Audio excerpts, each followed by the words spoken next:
online, and I think creating a real community online beyond just Facebook pages with likes and empty posts by social media officers is a real challenge. To keep it active, to keep it interesting, and to make it relevant for people. So I'm curious to hear what we come up with today. Thank you. Thank you. Just to confirm, you can see my presentation, right? It's my first time with Zoom actually, so I'm not so savvy with this too, but I think it should be fine. Yeah. Okay. So if you have any problems seeing the presentation, just let me know. But maybe the next in line can share quickly who they are. Okay, we can see it very well. So I Okay, present okay. myself. Okay, my name is Maria Laura Fornaci. I'm from Italy. I work for the Triple Helix Association, and we are involved in the EntreTime project, where we are supposed to launch a community of practice for trainers. So my interest is both connected to project activities, but also more in general connected to the concept of community of practice, because as association, we have we manage a virtual community of members. So I'm very much interested in learning more about it and look at your experience. Okay, thank you. Good afternoon. It's let me see. Can you hear me? Yes. Yeah. Yeah. Hi. Yeah. Hi everyone. It's Tony. I work for the ETF. It's a small agency of the European Commission. I think I might have met everyone online here today. This group. My particular interest in is that I've been disappointed in the efforts that I have had, both through EntreComp type projects and other projects, of really getting an online community established, making sure it's cohesive and that it delivers well. So this group is maybe useful for highlighting some of the issues maybe that I have not been particularly well addressing. So interested to learn how to improve. Mm-hmm. Thank you, Tony. Okay, Tom. Who's left? Is anyone left? From the Biotechnical Faculty, University of Ljubljana. Mm-hmm. We are part of the EntreComp Food project, and actually our faculty is engaged to prepare a draft for the workshop methodology. And since we were drafting this methodology, this COVID situation came along, and also teaching online our students. And here is then, so there are many questions about how to adapt, or because we are aware that probably we will need to do also the online courses or workshops, not just face-to-face courses. So I'm really looking from this discussion to get, already some experience, or just exchange ideas of what's important and how to do it. Mm-hmm. Okay, my name is Anya. I'm working together with Moitza on the biotechnical faculty. She already explained we are working on this workshop methodology, and we have a few problems now with adapting to the online way of doing it. And also we are establishing in our EntreComp Food project the co-calls also, and we're facing some questions with how to do so now with the COVID situation, and how to work with them online, and how to engage them in this workshop and future gatherings together. Mm-hmm. Okay. Yeah, just to add a few words about me, I coordinate the project on peer learning in entrepreneurship education and women's entrepreneurship, the project in which Tomislava and EUN organize the online community. I have had some experiences with online workshops or events in the past weeks, so I may also be able to contribute some of that in this group today. Okay, thank you very much. I think that's it. I think we didn't miss anyone. Maybe just to start with a bit of a clarification, I think my focus for today was to try to steer a brainstorming activity around online communities, not specifically workshop moderation and a methodology, but I think that we can nicely try to integrate this into the conversation where relevant. We can also try to share what we are trying to do now with the upcoming women entrepreneurship workshop that we've been planning so far. But I think the main focus would be rather the online community that should be linked or should be a continuous entity to all the work that you're doing. I think I try to shape the session in a way that I first share a bit more of example of the work that we have done so far with the online communities, also highlighting some of the specific elements that are linked to them, trying to distinguish between our needs and potentially the needs that you may have. Then the idea for me is to discuss your needs in terms of what specifically your community should be aimed for, and what is the target audience, and what you've tried so far to do in terms of moderation. I think it would be a nice exchange of experience you've had so far. And then a big focus for me, also because I've already gone through 3 online communities within this workshop. So we have met some challenges that we didn't really expect. So I think it was important for me to also focus a lot on the challenges and what potentially could be done better. And then what potentially could be done better would be the focus of the last part of the actual brainstorming. So just a quick overview of what we are doing within the peer learning activities in entrepreneurship education and women entrepreneurship. As you probably know, I think I was present at the launch of the other 3 projects. I think it was in February in Brussels, and I presented quite extensively the idea behind the communities, but I will briefly mention things again here, just to highlight also some of the more specific elements of the communities. So the idea of the project is to actually generate peer learning opportunities for policymakers, experts, practitioners within the 2 strands, 2 topics, which are entrepreneurship education and women entrepreneurship.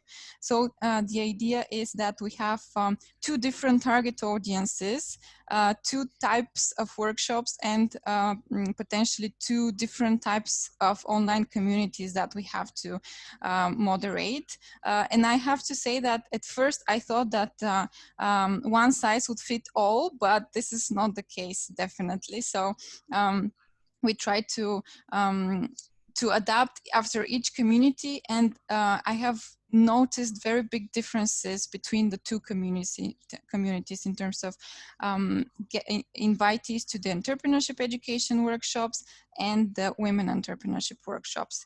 So the communities linked to these workshops are meant to complement and facilitate better collaboration between the invitees and the participants in the workshops, and as such they have supportive role, and we have structured them in a way that the communities are launched before the actual workshop, so that people can meet, interact, and get to know each other, then have the actual face-to-face workshop and continue the discussion online after the workshop.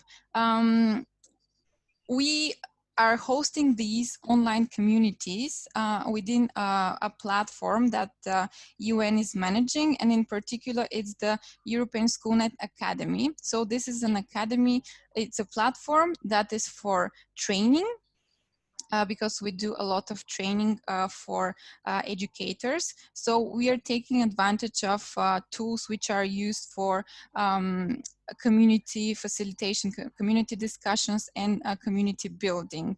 And as such, I think it's quite useful to have this. And we can see afterwards what else could be used, because I know that there are a lot of advantages, for example, to using social media channels or channels like LinkedIn for creating online communities or generating groups.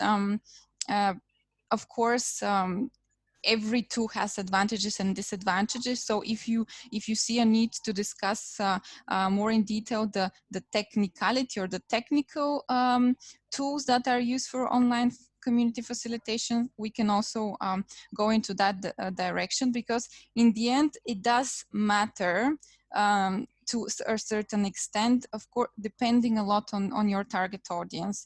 I would say that within our experience, the target audience is not very homogeneous. There are different participants with different background, different skills in terms of digital savviness in a way. So this could also create some potentially some challenges for them to be active online. Yes, I will move on very quickly to the structure of the community. So as I said, we are trying to provide a more continuous interaction so that people get in touch, not really for a very short moment of the workshop, but rather have a more extensive collaboration throughout the span of 2 months, more or less, because the idea is that we launched a community around 3 weeks before the actual workshop, so that we can give sufficient time to people to get to know each other, to feel comfortable in sharing, get to see who else is there, because very often this is of interest, who could be actually of relevance for their work. It's like a networking possibilities that we give to people, and it's not so much focused on the content, rather more on the socializing aspects of the community facilitation. The actual content work comes rather at the stage after the workshop, where we really try to get input out of the participants. Of course, this is not always so successful, and we are trying to adapt our model right now in trying to find other ways to really make it useful for them as well, not only for ourselves, because we've been a bit selfish perhaps during the first 2 experiences, where we tried to extract best practices, recommendations, ideas from them, but in the end it's always a 2-way stream in terms of equal benefit for everyone in the online community. I think that's one thing that I would like to stress on later on in the discussion.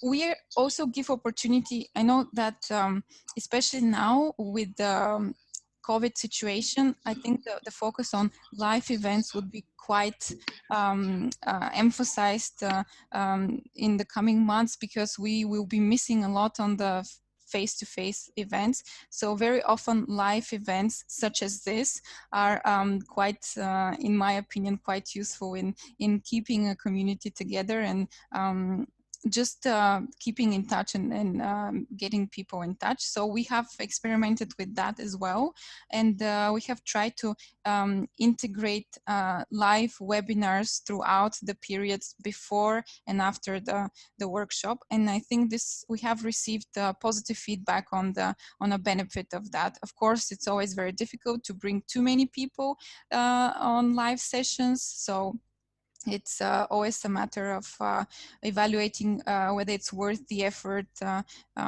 depending on the participation. For us, this has worked quite well, because especially after the workshops, after the face-to-face workshops, because it brings, it reinforces in a way the focus on sharing good practices, and it gives further opportunities for people to share ideas and practices, while perhaps during the workshop they did not manage to do that, because we also try to implement a very participatory approach to workshops where it's quite dynamic, and it's always a good opportunity to give further chances for people to give input.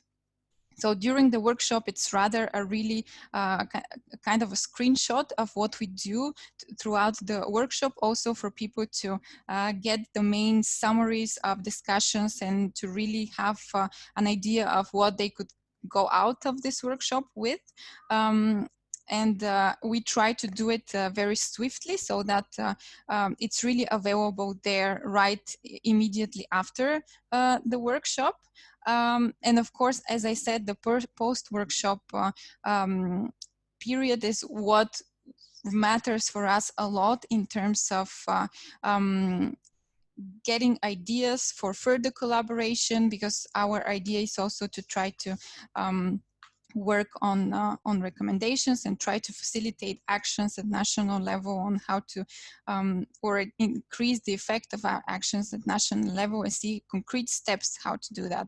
So I would say the post-workshop phase is the most important one, but it's the most tricky one in terms of giving input, because once you have the milestone of a face-to-face event which is over, then we notice that engagement decreases. That's my observation so far, because in a way people have gotten quite a lot out of the face-to-face communication, and very often they're reluctant to continue further, or they just are not certain on how to proceed further. So I think this is something we have to work on more and try to improve with every single community and workshop.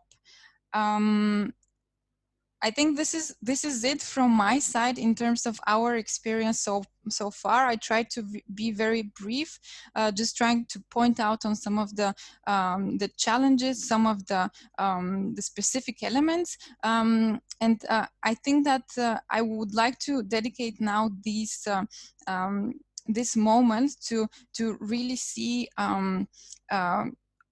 what's the purpose of the communities you need, because in a way every community in my opinion has to have its own objectives in order to be working properly. It has to have its own objectives, and it has to be tailored very much according to the target audience, which is always not really an easy job. I think that right now within now the EntreComp community that is building currently, which this live session is part on, it's a very positive and nice experience, because we all believe in this, and we would like to see the framework being more widely known, first of all, and more widely used. This may be ambitious, but it's a nice positive objective that we all strive to achieve. So I think this is kind of the glue that is really helping to put or continue to maintain this and to expand this community further. But of course, this is not the reality in other situations. Like, for example, in the peer learning activity, the problem with us is that we have one aim, but for the participants, which is a continuous aim because we have a project to build on, but for some participants that are part of our communities, is just a very short period, short action and event that they have to attend, and engagement it's quite low in a continuous manner. So I think that it would be a good idea to really share in more detail, for example, and I think it would be actually in a way inevitable that we mix the needs and the challenges. I can share, I've already tried to share some of the challenges that we face in terms of low community engagement in some cases, and in some participants, because for us the problem is that the target audience varies a lot. We have policymakers, we have experts, we have academia, we have business, and these communities are not really a community in reality. So we have to create an artificial space where they would really feel like being part of one community. So we have tried to really focus on the objectives, meaning one of them is advancing entrepreneurship education at European and national level. And I think the idea with for our aim, our goals are to make it relevant for the national context as well, in order to really glue the community together to see the benefit that they have at national level, because very often European and national contexts are a bit disconnected. So the idea is that we try to really show the benefit of people of making entrepreneurship education, or women entrepreneurship in the other case, really an objective and relevant for the national context. This is a bit more on the more strategic conceptual part of the community in the workshops. And of course, the other more practical challenge that we face is the requirement for constant moderation and input of content, I would say, because especially at the beginning of a community facilitation and community building, the initial, let's say, input, it comes from the moderators to a very big extent. You can't really, in my opinion, expect people to be active from the very beginning. We have to really dedicate sufficient time and effort from the very beginning in order to show the relevance for people and to make them feel comfortable to be active members. And this comes with time. Of course, we have technical limitations. As I said, no tool is ideal, in my opinion. And of course, now we are forced in a way to use online tools more, although until 2 months ago, I would say that everyone preferred to have face-to-face interactions rather. So the online communications was rather always as a second option, plan B. So now we have to basically move everything online and try to make the best out of the tools, which are in any case evolving as we speak because of the needs that we have right now. And as I already mentioned, the target audience is always a big challenge.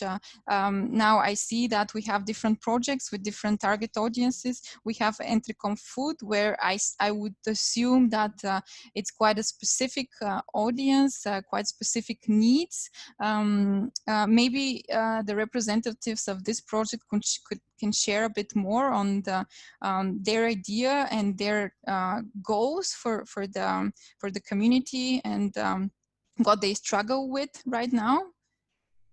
Of course, if you have other ideas for this session, or if you have other questions, please feel free to address them, and we can adapt very quickly and try to really address your needs on this particular topic.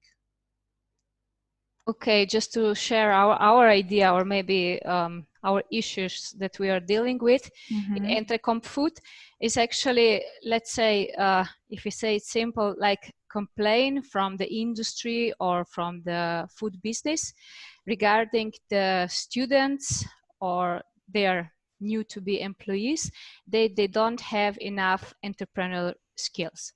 This is actually the basic point, actually, because some study curricula haven't been renovated, updated for a certain time. So this is more up to let's say, professors themselves than the whole institution regarding this. So we will try actually to improve these entrepreneurial skills via different workshops or online learning, like shorter curricula or study program that will not be obligatory, but in the test phase, just a test phase on groups of students to check the better results, and actually to develop this new or renovated curricula together with the industry, with the future companies who will be employing this actually these students. So just to clarify for myself, the actual target of the community and the actions that you plan is educators or students or industry, or it's a mix of it will be for the COCOs, it will be a mix. In the COCOs are actually intended to be more the industry, and also to achieve the support from the ministries, and also the teachers from colleges, from the faculties, which will actually then transfer their new knowledge or ideas to the students. Let's say the target audience, our recipients of these ideas are students and the startups. Okay, that's quite a wide variety of, of stakeholders that you have to address. And of course, this would mean that you will be doing separate concepts in a way on how to do that. What's the status in terms of developing this? When do you plan to launch this, and what's your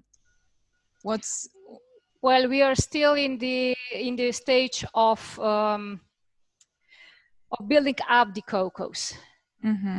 We know from which platforms we will actually, because there are already the existing platforms of different stakeholders in the area of, let's say, agri-food industry. And from these platforms like Food for Future, Food for Life, and so on, we will actually source these potential stakeholders. Because already in these platforms are industry, then the chambers, and also the academia. Okay. And do you have any specific ideas on or something unique in terms of approach that you think that you're going on the right track, or how are you developing your approach to developing the communities and interaction? Well, regarding this is actually another partner in the project that is involved in. So we haven't discussed this much further than just from this starting point regarding the existing platforms and our channels. So we have already established the LinkedIn profile and the Twitter. Okay, this is just for the social media. But I think that here is actually the entrepreneurship is actually the word that is attracting our hope to be partners in the COCOs, because this is one skill that is really missing, or everybody, actually nearly every stakeholder here in this area says that the young people and the startups are missing this in our, let's say, also in our educational programs. So you already have one common objective that you think it may actually bring people together. And do you see any fallbacks or anything that could actually be a challenge for you in the coming months of developing this work? What would be the most challenging thing in your opinion? Well, the most challenging, I think, will be maybe for now, for the beginning, how to attract the government and ministries to get also the official support. Mm-hmm. And the support on different levels, because there might be, we can get the support from the Ministry of Agriculture, because they see this is really a lacking skill. Mm-hmm. But the question is if this will be also recognized as an important skill from the Ministry of Education. Mm-hmm. Yeah, I think that has been also a problem for us in terms of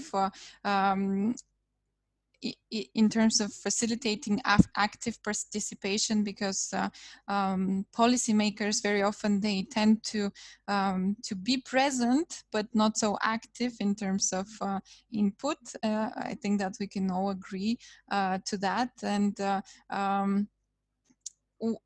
I think what has worked for us, and also coming from experience from other projects that I have worked on, it's rather on really tailoring the value proposition for each different stakeholder and target group in terms of what they could come out of this, and trying to see the relevance also in terms of their work in more wider terms, also in terms of collaboration with other, for example, ministries.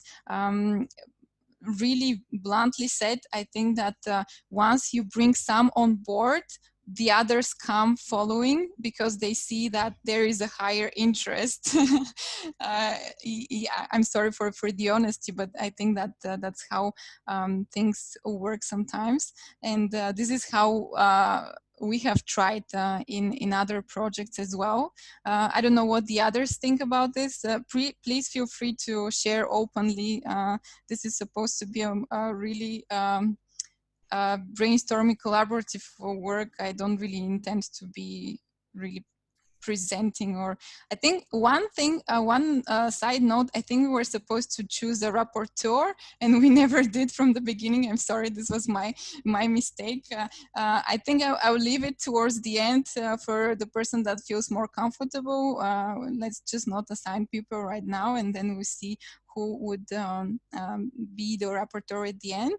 So just now, please, the others, if you have any questions or comments or something that you want to share on what we've discussed so far, please feel free to join in.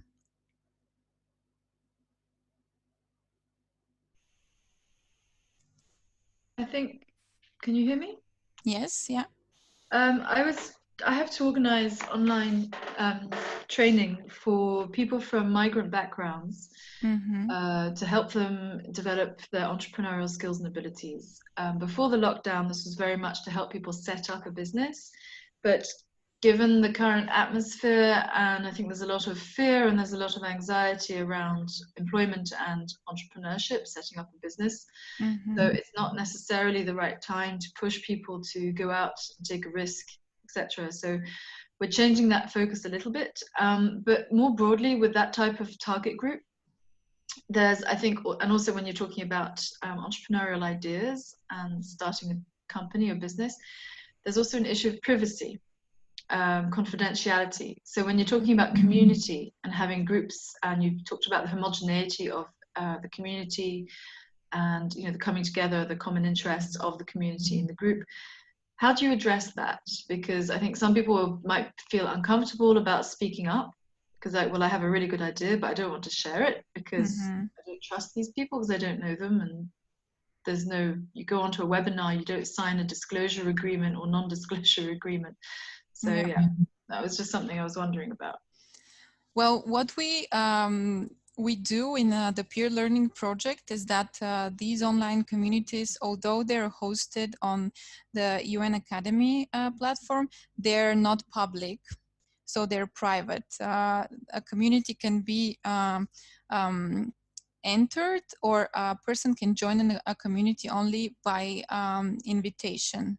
So this means we already have, in a way, tried to narrow down and created a kind of a private space where people see that it's really a selected community of people with same goals or objectives that are brought together. This is more on the technical side, and this, I think, is perhaps not really appreciated by some, but in your case, I think that would be quite an appreciated element. Although we have all the private groups in the different tools, we know that privacy is always an issue. So creating a really dedicated private space and really highlighting that it's not really for everyone. It's rather a community which is closed is really working for us, in my opinion. And the other aspect on being feeling comfortable in sharing, I think is reinforced by the pre-workshop activities that we try to do in terms of more socializing and networking rather than jumping right on content matters. I think that's what makes it very in a way, people feel a bit more comfortable in doing this. I can also share example from other projects that I work on within my portfolio in European Schoolnet, and we are now currently, of course, we have to move every single event that we have face-to-face into online activities, and some of these are 2-3 day events with a lot of social interaction in between. So we are trying to actually replicate things by bringing more social elements, like, for example, creating short videos. I don't know whether you're aware of this initiative of Give COVID the Boot. It's like a short video, a message that you can make and send it, share it on a platform that has been created by an educator, trying to send relevant messages to the wider audience. So we have asked our participants to a certain event to try to generate their own. Of course, we have twisted it with the topic of our choice, not really COVID in this case, but rather a different topic. So we're trying to bring more social and networking elements into the whole experience in order to bring them together, to show them that it's not really only work and content work, but it's rather really making connections also on a personal level. I think in the end that the personal level is inevitable. We have to address this, because even if it's within our work that we interact with people, we are personalities, and we also we should take this in consideration and really try to focus on more social elements into that. I don't know what if the others have any experience on that as well. Please feel free to share. Right now, for the Women Entrepreneurship Workshop, for example, we're also trying to see how can we organize an online dinner on one of the evenings in order to make it more engaging and interesting for people. We are going away a bit from the privacy element that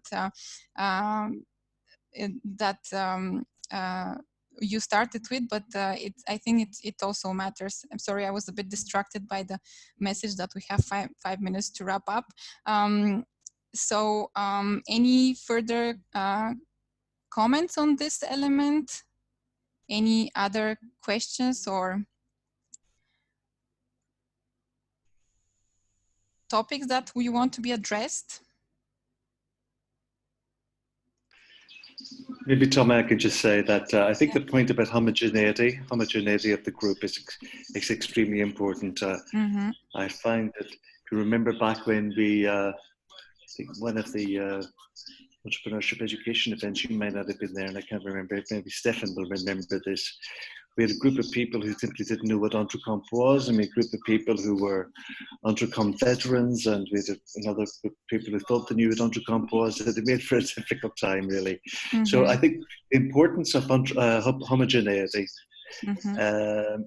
is extremely important. I think the second thing is purpose. Very, very clearly defined purpose, so there could be no misunderstanding of why people are involved into an event or engaging in it. That's extremely important, and very often we don't spend enough time articulating the purpose. So getting it down on paper and sharing it with people in advance and getting feedback on it, so that there could be no difficulties when people both elect to join the group and actually come on board. I think that the other thing which I have found that is important is there are a range of different people that need to be involved in online events. There are the participants, but there's a small army of people around it to make it sure that it works well. You've got your active participants, people like yourself, Tomislava, this afternoon. It needs also, I think, a technical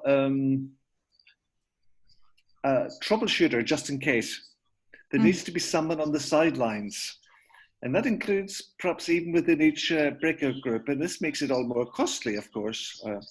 But I think it's always good to have a good technical person. I found that some really good events have been going well, and suddenly things just start to unravel because there's some technological aspect of the whole thing which I was not able to address. So it needs, you really need good technical support, or at least somewhere that you could send a message and say, please, you know, we need the technical support. And it will not be like this afternoon, someone like Ellen or someone like Magda who would be able to provide the technical support. Magda would not be able to provide that technical support. So it needs someone with that expertise. I think there also needs to be a good moderator. There needs to be a sidelines moderator or facilitator. And I think Stefan played that role well this afternoon. He sent me a little quiet message saying, please turn off your mic. And I think that, so these roles and the attribution of responsibility need to be clearly defined in advance. I think finally what I found is that very often we're not that clear as to the time frame for the activity or the group. So people are not really sure, and if it's not time bound, I think it makes it much more difficult for people. And this is a psychological issue. If we have a time bound commitment in our offices, and people will remind you, people say, are you going to this meeting? Yeah. Whereas when we're out in the free world, remotely, you do not have that type of follow up. People checking in on you, either informally or formally. So I think that's important. So time bound, so people know I need to be there, and I know that I need to be there for certain, if it's over 1 month or 2 months or 3 months. And then of course there's the other thing, I'm sorry that we have 2 seconds left, is about open events where, you know, anybody can join, and then closed events. I think, you know, your purpose and all these other things are a function of whether they're open or closed, and tasks specific. I hope those are just my own reflections of experience, and I hope they've been useful. Thank you, Tony, very much. Yes. And now, before we are kicked out of this, just to assign maybe a rapporteur, because it's been a very nice discussion, but I guess someone needs to summarize all this in the main room. Any volunteers?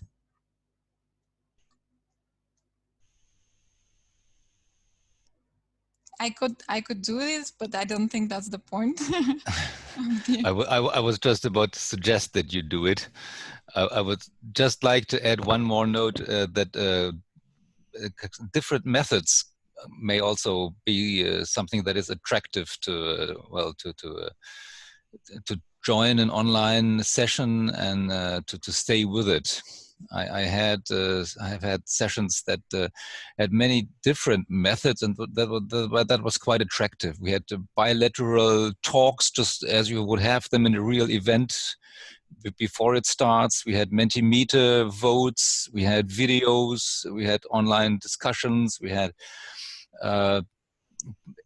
experts remotely connected, presenting something, and then being able to discuss with them. So there are quite a few methods that one can use to make such online sessions attractive. Okay, thank you very much. Yes, as we see, it's a very complicated matter to create online communities. There are a lot of different factors that should be taken in consideration. And of course, having in mind the people that are actually your community and what they need, and how can we bring the collaboration further, because establishing a community and keeping it live for a while can be easy, but then keeping it for longer may be a challenge. So we have to be innovative in how we engage with every next activity. I see that we'll be redirected to the main room in 40 seconds. So I would like to thank you very much for your input and for your sharing your experience. It has been very useful for me. I hope it was useful for me and for you. And I think that overall, this kind of sharing practices, events are quite a nice activity that we've had within this initiative. Tony, if you have 10 seconds to explain what you meant with open or closed events, what was the point? You're muted. Okay, too late. Okay.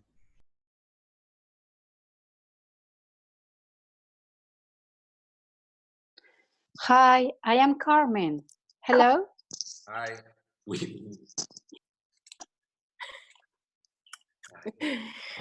Hello. It's Paolo and Raffaele. Hi. Hello. Stop recording. Stop recording.